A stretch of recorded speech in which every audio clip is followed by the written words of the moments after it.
Olá a todos do canal do Outro Lado, que a graça do Senhor Jesus esteja com todos vocês. Hoje eu quero trazer um vídeo especial para a sua vida.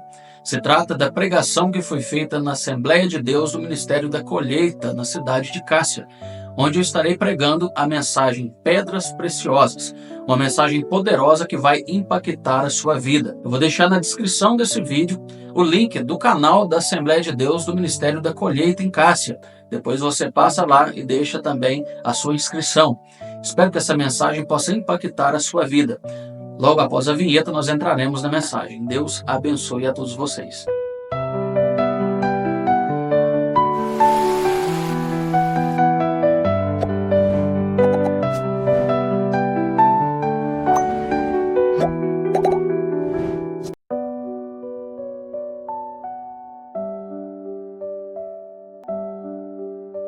Gostaria de te convidar a abrir comigo no último livro da sua Bíblia, o livro do Apocalipse. Aleluia. Livro do Apocalipse, no primeiro capítulo, para a glória do Senhor Jesus. Aleluias. Apocalipse, no capítulo de número 1. Quero ler a partir do verso 4, nesta noite. Para a glória do Senhor Jesus. Está ali também o Bruno. Deus abençoe, viu, querido? Deus abençoe, em nome de Jesus. Apocalipse capítulo 1, verso de número 4. Você que encontrou pode dizer amém? O texto nos diz: João às 7 igrejas que se encontram na Ásia, graça e paz vos outros, da parte daquele que é, que era e que há de vir, e da parte dos 7 espíritos que se acham diante do seu trono, e da parte de Jesus Cristo, a fiel testemunha, o primogênito dos mortos, e o soberano dos reis da terra, aquele que nos ama e pelo seu sangue nos libertou dos nossos pecados, e nos constituiu reino, sacerdotes para o seu Deus e Pai. A ele glória e o domínio pelos séculos dos séculos. Amém. Eis que vem com as nuvens, e todo o olho o verá, até quantos os transpassaram, e todas as tribos da terra se lamentarão sobre ele, certamente. Amém. Eu sou o Alfa e o Ômega, diz o Senhor Deus, aquele que é, que era e que há de vir, o Todo-Poderoso. Aleluias. Apocalipse capítulo 21 também, verso 1, vou ser bem rápido, nos diz: vi o novo céu e a nova terra, pois o primeiro céu e a primeira terra passaram, e o mar já não existe. Diga comigo: o mar já não existe. E glorificando o Senhor, pode tornar aos seus assentos. Aleluia, pela graça do Senhor Jesus. Amados, serei bem breve nessa noite, mas assertivo naquilo que o Senhor colocou em meu coração para ministrar diante dessa igreja. Estava eu em meditação com o Senhor Jesus, como muitas vezes assim eu faço, e nessa tarde, principalmente nessa tarde, o Senhor bradou em meu coração, como desde o princípio deste ano o Senhor vem me falando. É bem verdade que o ano de 2023 foi um ano difícil para muitos. 2024 começou e muitos de nós ainda estão pegando, no tranco, como se diz na língua popular. E quando eu meditava ao Senhor e pedia a Ele uma palavra, o Senhor começou a falar comigo, não de forma escatológica, como muitos sabem, o livro do Apocalipse é um livro escatológico, mas principalmente a respeito do homem que escreveu esse livro. E é interessante porque na nossa caminhada, muitos cristãos, muitos crentes, eles têm medo do livro do Apocalipse.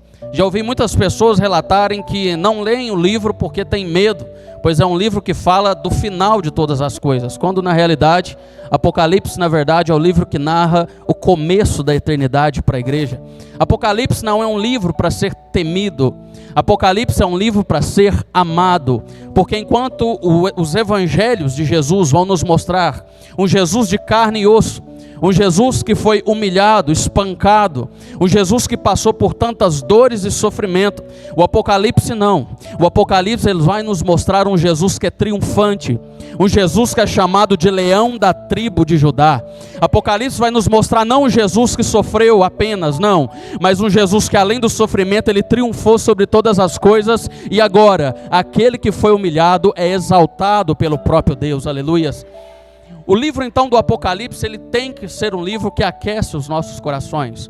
Mas como disse, não vim falar a respeito apenas da revelação do texto, mas quero tomar por partida aquele que escreveu este livro. Nós sabemos que o escritor, sendo ele João, o discípulo amado, assim chamado por tantos, João ele é aquele discípulo que dentre todos os demais é aquele que mais ficava próximo a Jesus. E quando eu olho para a vida de João, e eu imagino comigo João caminhando com o Senhor Jesus, e como muitos de nós, com o coração em chamas por saber que Jesus havia o escolhido, imagine comigo João caminhando com Jesus e vendo o próprio Cristo levantando paralíticos, curando a visão dos cegos, trazendo tantos milagres e perfeições por onde quer que ele passasse. Eu imagino se fosse eu no lugar de João, eu olhando para aquela situação, de princípio eu iria dizer, olha, o melhor momento do meu ministério é esse, pois eu caminho ao lado do próprio Jesus, eu caminho do lado daquele que é sobre todas as coisas. Em nenhum momento o meu ministério poderia ser mais efetivo, ou poderia ser mais abençoado, mas o tempo passa, e tenho eu comigo que João, quando viu que Jesus agora estava sendo assunto aos céus, João, quem sabe, pudesse ter pensado, o melhor do meu ministério já foi, já aconteceu. Mas João agora é surpreendido quando Jesus revela aos seus discípulos, preste atenção. E Jesus olhou e disse, olha, em meu nome farão coisas ainda maiores do que essas que vos têm visto. Eu imagino João olhando, e agora, pelo nome de Jesus, é João quem libera a palavra. E o paralítico agora anda, o cego agora vê, aquele que tem enfermidade é curado.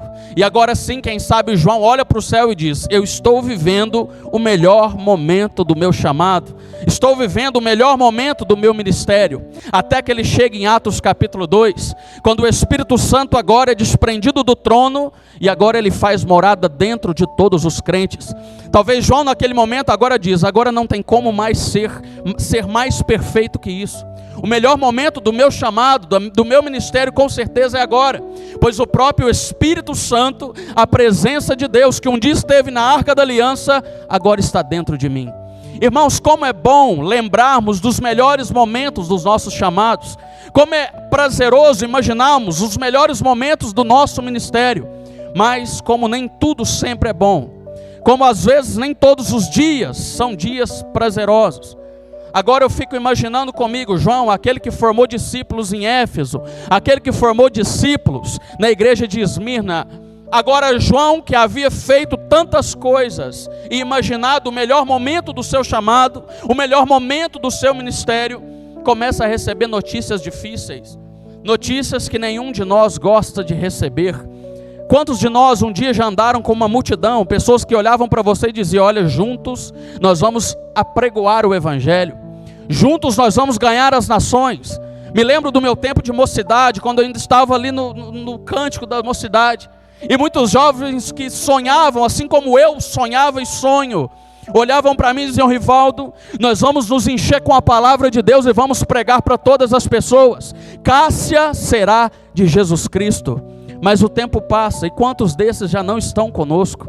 O tempo passa, e quantos dos irmãos que nunca se diziam se desprender de Jesus, e hoje não estão mais dentro da igreja? As notícias que começam a chegar para João não são notícias boas. Agora muitos vão chegar e dizer, João, lembra dos 12, lembra daquele grupo que você fazia parte, lembra dos 11 discípulos além de você que caminhava com Jesus? Pois é, João, todos morreram martirizados. João, só sobrou você. O próprio Pedro foi crucificado de cabeça para baixo. João, já não existe nenhum daqueles mais a não ser você. Eu imagino João se acolhendo até que alguém chegue e diz, João, a notícia não é boa. Lembra dos crentes de Éfeso, os crentes de Esmirna? Pois é, João, a Roma chegou, os soldados romanos chegaram até lá. E os mesmos crentes que você pregou e ensinou, aqueles que você discipulou a ponto de que agora eles pregavam, João, todos eles estão sendo mortos, todos estão sendo lançados do monte de Esmirna, e muitos deles estão morrendo. E mesmo o próprio João, depois de várias tentativas de matarem João, e nenhuma delas ter dado certo, porque eu sei de uma coisa: quando Deus tem chamado, Priscila, não é fácil de matar alguém. Quando Deus tem um chamado sobre uma pessoa, não é qualquer afronta que consegue derrubar aquela pessoa.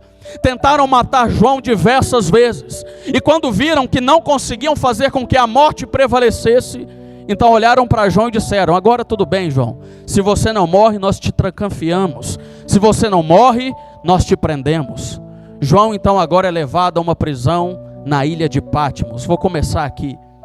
E quantos de nós que já passamos por um Patmos no nosso chamado, no nosso ministério? Quantos de nós que um dia estejamos alegres, felizes, saltitantes na presença de Deus, mas um dia Patmos chegou na nossa trajetória? Os louvores já não são mais os mesmos, a força de pregar já não mais a mesma. Assim como a segunda carta que Paulo escreve a Timóteo. Timóteo, aquele que herdou o avivamento da avó, a avó que passou para a mãe, e agora a mãe passa ao filho. Timóteo, depois de ver que Paulo está preso, e não para sair, mas esperando a morte. Timóteo, que sabe que o testemunho de Jesus é que ele morreu na cruz do Calvário. Até Timóteo um dia teve o seu dia ruim, e Timóteo começou a ter vergonha, Timóteo começou a ter medo, até que Paulo escreve a segunda epístola e diz: Timóteo, não se envergonhe do evangelho, não despreze o dom que há em ti, Timóteo, porque ainda existe pessoas que precisam ouvir a palavra. Irmãos, quantos de nós já enfrentamos Patmos? Um dia nós preparamos o louvor a semana inteira para louvar no culto, mas um dia dentro do culto, quando o pastor oferece a oportunidade, nós não temos louvor em nós. Quantas vezes a oportunidade de pregar veio, mas você só quer ouvir a mensagem, não quer pregar, quer ouvir. Quantos de nós enfrentamos um dia de prisão, um dia de sofrimento, um dia de amargura? E eu imagino João adentrando em Patmos. Agora não tem Pedro, não tem Tiago, não tem nenhum dos irmãos que andavam com ele. João está entrando em Patmos e não tem nenhum dos seus discípulos. E a grande pergunta é: será que era o pior momento do ministério? Irmãos, quantos de nós talvez refletem isso no dia de hoje? Meu ministério já foi tão grande, meu ministério já foi tão usado por Deus, mas hoje eu não vejo mais força em mim, eu não vejo mais expectativa no chamado. Nós estamos neste culto de hoje, irmãos, e o Senhor não me traz nenhuma palavra em vão. Talvez muitos de nós estejam passando justamente por este ponto. Minha fé nunca foi tão afetada como agora.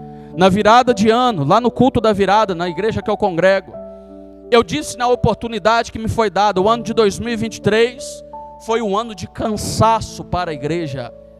Um ano que eu nunca vi tantas vezes repetidas, em vários altares que eu preguei a palavra, não só aqui, mas para fora. Muitos pastores que eu conversava, olhavam para mim e diziam: filho, eu queria ter a sua idade, o seu vigor, mas eu estou muito cansado, e a única coisa que eu mais espero é a volta de Jesus. Irmãos, muitos de nós não esperam a volta de Jesus por esperança, mas esperam a volta de Jesus por cansaço.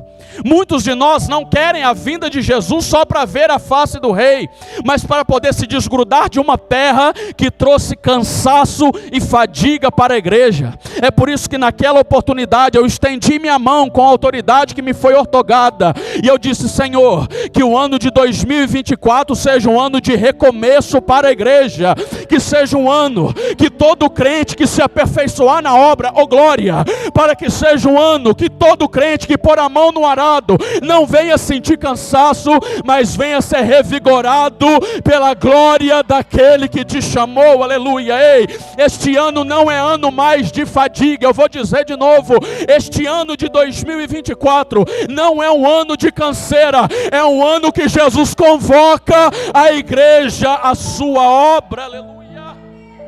Eu estou sentindo a presença dele aqui. Aleluia. Patmos não é lugar de morte. Patmos será o lugar da maior revelação que o teu chamado e o teu ministério já recebeu. Aleluia. Oh glória. Aleluia. Lá vai João entrando em Patmos. E eu gosto de olhar para essa palavra, preste atenção. Patmos era chamado de ilha vulcânica, porque de fato existia vulcão em Patmos. Mas algo me chama a atenção, irmão Antônio. Porque uma ilha vulcânica, ela é repleta de pedras que são bastante rígidas, porém geladas. Pedras que um dia foram quentes, aleluia, saíram de dentro de um vulcão em chamas, mas com o passar do tempo se tornaram sólidas e frias. E o momento da igreja atual que eu olho e vejo é que muitos de nós se esfriaram na fé. Mas olha que interessante, dentro do vulcão, o mesmo vulcão que expele uma lava que um dia vai se tornar pedra gelada, é o mesmo lugar que faz gerar uma pedra de diamante. Diga comigo, em Patmos, Jesus gera algo precioso. É só para quem acreditar, viu? Lá dentro do vulcão, enquanto tudo está quente, aonde as pedras grandes esmagam as pedras pequenas, aonde nós olhamos para o céu e dizemos: Senhor, eu não aguento essa pressão, eu não aguento esse sofrimento. Lá dentro, aonde tudo está acontecendo, é um lugar que a ciência não alcança. E se sabem dessa informação, é por estudos depois que pedram as pepitas, as pedras após serem expelidas pelo vulcão. Sabe o que é isso? É dentro daquele lugar que ninguém conhece a não ser o Todo-Poderoso. Naquele momento que a tua oração ninguém consegue ouvir, mas o Senhor escuta. No momento de maior aperto, no momento de maior aflição, é naquele momento que a pedra de diamante é gerada. Ei, eu tenho uma palavra de Deus para você. No meio de todo esse conflito, aleluia, no meio de toda essa perseguição, no meio desse sentimento que só você e Deus sabe, vou dizer de novo, no meio desse sentimento que só você e o Senhor conhece, Deus me trouxe aqui para dizer para você: se prepara. No meio desse sofrimento, no meio dessa opressão, eu estou gerando em você algo precioso, oh glória, eu estou gerando em você algo que é muito valioso, aleluia. Você não é normal nessa terra, aleluia. Você não é uma pessoa qualquer nessa terra. Muitos olham para o seu deserto e esperam o fim, mas é nesse deserto que Deus vai te fazer triunfar, aleluia. Oh glória, estou sentindo a presença dele aqui, irmãos. Tua lágrima não é em vão, aleluia. O apedrejamento não é em vão. Quando Deus abre a boca para falar ao teu respeito, Ele sabe que falará de uma pessoa que está lutando, sim, está sofrendo, sim, mas no oculto, no secreto, aonde ninguém vê, Deus também está gerando aí dentro. Está gerando aí dentro, aleluia, algo que nenhum dinheiro compra, algo que nenhuma riqueza da terra é capaz de comprar, algo que foi adquirido no preço do Calvário, um amor que só o Senhor pode lhe dar, aleluia. O Senhor está aqui, irmãos, e a presença dele está nesse lugar, aleluia. Oh glória, eu estou sentindo a presença dele. Esse Patmos não é para acabar com o teu chamado, não. Muita gente está olhando ao teu redor e vendo a frieza, a apostasia. É o nosso momento. O momento da igreja atual nessa terra é o momento da apostasia. Só que no meio de uma geração gelada, Deus separou os seus que são preciosos, aleluia. Aqueles que não se abstêm de uma palavra momentânea, mas todo dia se alimenta da palavra. Todo dia se alimenta da palavra, aleluia. E lá está João. João, que diferente de todos os outros, quando vai escrever o Evangelho de Jesus, João vai muito além. Porque enquanto Marcos havia dito no princípio da sua escrita a respeito de João Batista, como se João Batista fosse aquele precursor que trouxesse o começo da história de Jesus. Lucas, que por outro lado, por volta das suas pesquisas, ele escreve de Jesus falando de Maria sendo agraciada pelo Espírito Santo e gerando Jesus Cristo. Em outras palavras, Lucas era como se no evangelho que ele escreve, ele estivesse olhando e dizendo assim: a história dele começou assim. Diferente desses dois, Mateus conseguiu ir um pouco além. Mateus, quando começa a sua escrita, ele vai dizer: o livro da geração de Jesus, filho de Davi e filho de Abraão. Era como se Mateus dissesse: olha, a história de Jesus não começa no nascimento em Maria, não começa pela boca de João Batista, não. A história dele está no trono de Davi e na promessa de Abraão. Só que João, ele era tão extraordinário diante de Jesus, que diferente dos três, ele escreve de uma forma única. João não diz que a história dele começa no ventre, não diz que começa na boca de João Batista, muito menos no trono de Davi ou na promessa de Abraão. Eu imagino João olhando e dizendo: eu preciso narrar a história dele, eu preciso falar do princípio dele, já sei. E no princípio ele é o verbo. Sabe o que João está dizendo? Não é ele que tem início na história, é a história que tem início nele, aleluia. Antes de qualquer história, antes de qualquer conto, antes de qualquer ministério, a história de Jesus vem primeiro, aleluia. Eu não sei se você está entendendo, mas Jesus está aqui hoje dizendo para você: tudo começou em mim, aleluia. Agora preste atenção, voltando na história. Imagine comigo João aprisionado. Imagine comigo João preso. E agora, no lugar que ninguém esperava, vem a maior revelação da Bíblia Sagrada. João, que estava preso em Pátimos, agora alguém chama o seu nome.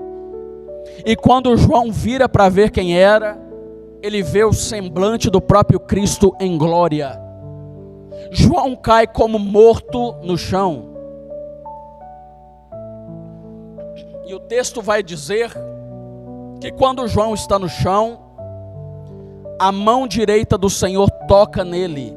E olha o que Jesus disse: João, eu sou o primeiro e o último. Pastor, não entendi, o que o senhor quer dizer com isso? Lembra do que eu disse agora? João, diferente dos demais, ele trouxe o princípio de Cristo muito mais aprofundado. Só que quando João vai encerrar o seu evangelho, o evangelho que ele escreve, melhor dizendo, João encerra assim: se eu fosse contar tudo o que ele fez, não caberia na terra os livros que foram escritos. Irmã Elaine, sabe o que Jesus estava dizendo para ele? João, você que falou que eu venho antes de tudo, estou no final de todas as coisas, quem fala com você sou eu.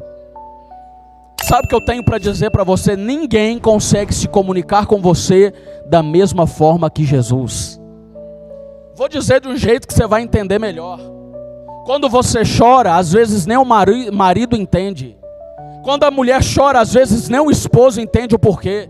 Irmão Antônio, às vezes a gente está mal e nem as nossas esposas entendem o porquê. Ninguém às vezes sabe como Deus se comunica.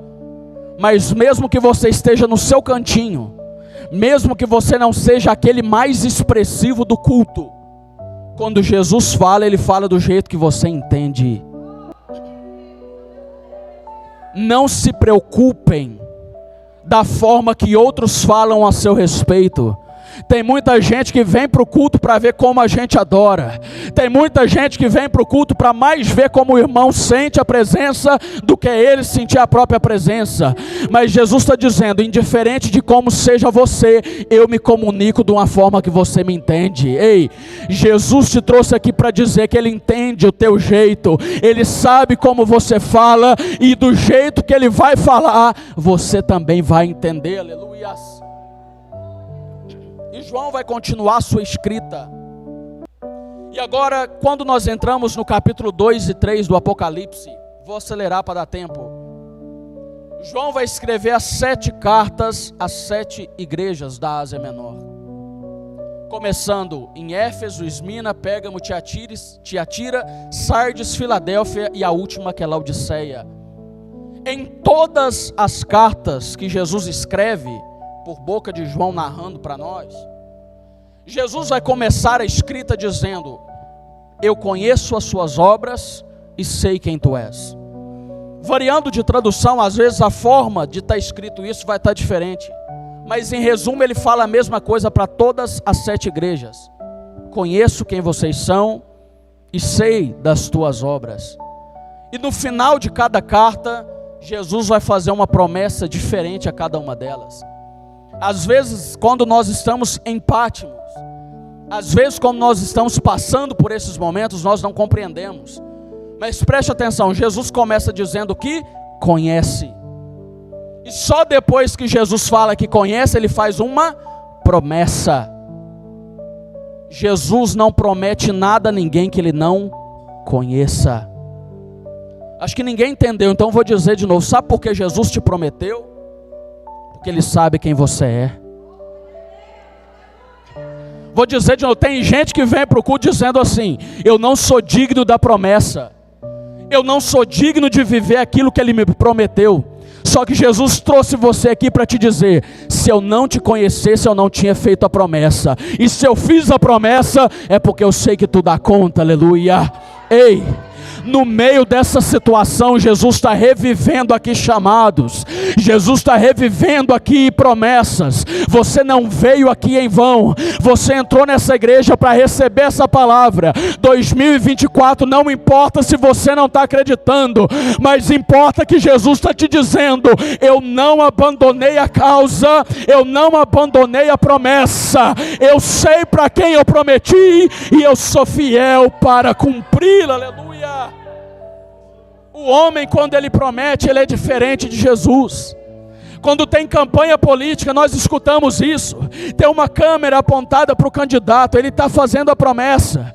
Quem está assistindo sabe quem ele é, mas ele não sabe para quem ele promete. Jesus não. Enquanto o homem promete para quem ele não sabe, para quem ele não conhece, Jesus só libera a promessa para quem ele conhece oração, para quem ele conhece o choro, para quem ele tem intimidade. Aleluia. Aleluia. Jesus te conhece como ninguém. Jesus conhece os teus altos e os teus pontos baixos. Eu gosto de lembrar que nos momentos mais difíceis é onde mais estamos apurados a ouvir a voz de Deus. João teve uma série de revelações a partir deste ponto.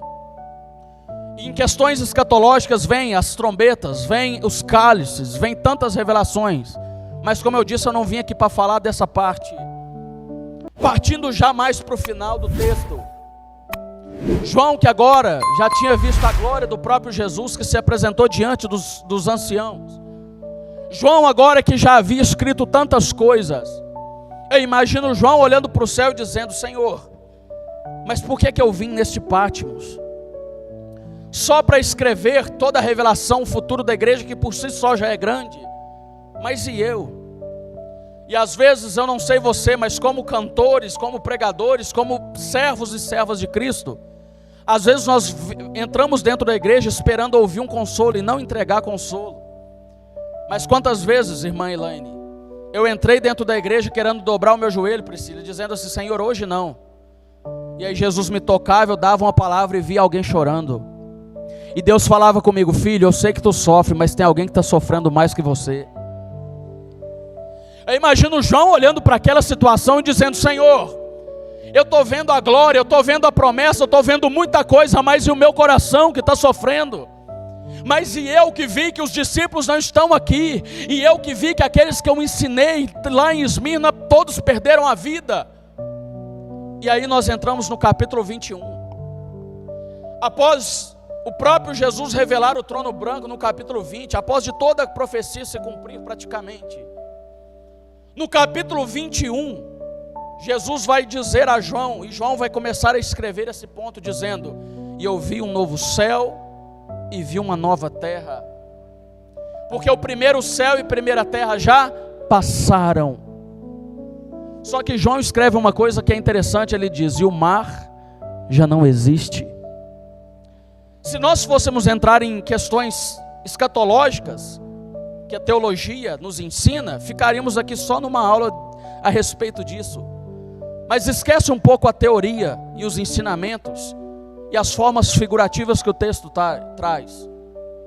Pensa comigo o que era o mar para João. Aleluia.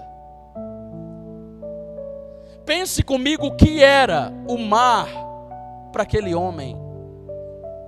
O mar foi aonde um dia estava com os discípulos e o vento soprou. O mar foi um dia onde ele estava com os irmãos batalhadores de guerra, e um dia o mar se atribulou. Mar é o mesmo símbolo para um pescador, que é o lugar onde ele tira o alimento, mas é aonde ele mais corre risco de perecer. O mar, para um pescador da época, era um lugar que, ao mesmo tempo que ele ficava ansioso para ir pescar, quando o tempo fechava, era o lugar mais perigoso da sua vida. E quando o vento sopra e o mar se agita, nós nos perguntamos: será que o barco vai virar? João, quando estava em Patmos, ele estava enfrentando mais um mar na sua história, no seu ministério, porque já não tinha amigos do lado. Imagine se era difícil uma tempestade em alto mar, junto com os discípulos, imagina agora sozinho. Por mais que Patmos era ilha, estamos falando de forma figurada, mas o mar na vida de um crente nunca é um lugar muito bom. E agora João vai escrever, olhar e dizer: eu passei por tudo isso, mas o que ele me mostrou que está lá em cima, na glória, eu vi tudo de bom. Vi um novo céu, vi uma nova terra, mas o mar que me afligiu, eu não vi mais. Eu vou dizer de novo que eu acho que pouca gente entendeu. Ei, continua a tua peleja. Eu mencionei Timóteo, vou mencionar de novo, mas agora na primeira carta.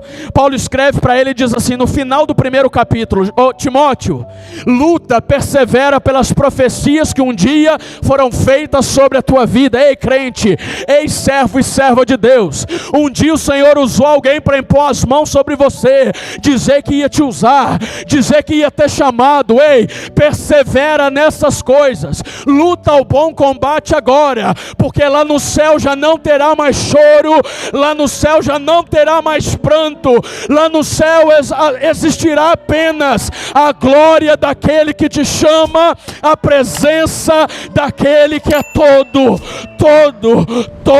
poderoso. Aleluia.